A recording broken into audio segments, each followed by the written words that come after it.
ಹಾವೇರಿ ಜಿಲ್ಲೆಯಲ್ಲೇ ಇಡೀ ಕರ್ನಾಟಕದಲ್ಲಿ ಲವ್ ಜಿಹಾದ್ ಪ್ರಕರಣಗಳು ಜಾಸ್ತಿ ಆಗ್ತಾ ಇದೆ. ಇಸ್ಲಾಮಿಕ್ ಬೆಳವಣಿಗೆಗಳು ಅಪಾಯಕಾರಿ ಆಗ್ತಾ ಇದ್ದಾವೆ. ಈ ಮಾಸೂರು ಘಟನೆ, ನಯಾಜ್ ಅನ್ನುವಂಥ ಹುಡುಗನ ಜೊತೆಗೆ ಪ್ರೀತಿ ಇತ್ತು ಅನ್ನುವಂಥದ್ದು ಅಲ್ಲಿ ಊರಿನವ್ರಿಗೂ ಗೊತ್ತಿದೆ, ಅಲ್ಲಿ ಅವ್ರ ಮನೆಯವರಿಗೂ ತಾಯಿಗೂ ಗೊತ್ತಿದೆ. ಅದನ್ನು ಬೇರೆ ಬೇರೆ ರೀತಿ ಅವಾಯ್ಡ್ ಮಾಡುವಂಥದ್ದು ಮಾಡಿದ್ದಾರೆ. ಈಗ ಅವನು ಬೇರೆ ಮದುವೆ ಆಗೋಕ್ಕೆ ಸಿದ್ಧತೆ ಮಾಡಿಕೊಳ್ಳೋ ಹಿನ್ನೆಲೆಯಲ್ಲಿ ಅವರಿಬ್ಬರ ಮಧ್ಯದಲ್ಲಿ ಜಗಳ ಆಗಿದೆ.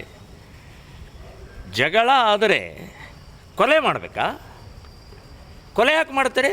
ಈ ಕೊಲೆ ಮಾಡುವಂಥ ನಿಮ್ಮದು ಏನಿದು ಕಸಾಯಿಖಾನೆನಾ? ಏನು ಪ್ರಾಣಿನ ಅದು ಹೊಡೆದಾಕಕ್ಕೆ? ಯಾಕೆ ಈ ರೀತಿ ನಿಮ್ಮ ಮಾನಸಿಕತೆ ಇದೆ? ಇದು ಮುಸ್ಲಿಮರ ಮಾನಸಿಕತೆ ಇದು ಕಸಾಯಿಖಾನೆ ಥರ ಕೊಚ್ಚ ಹಾಕೋದು, ಹೊಡೆಯೋದು,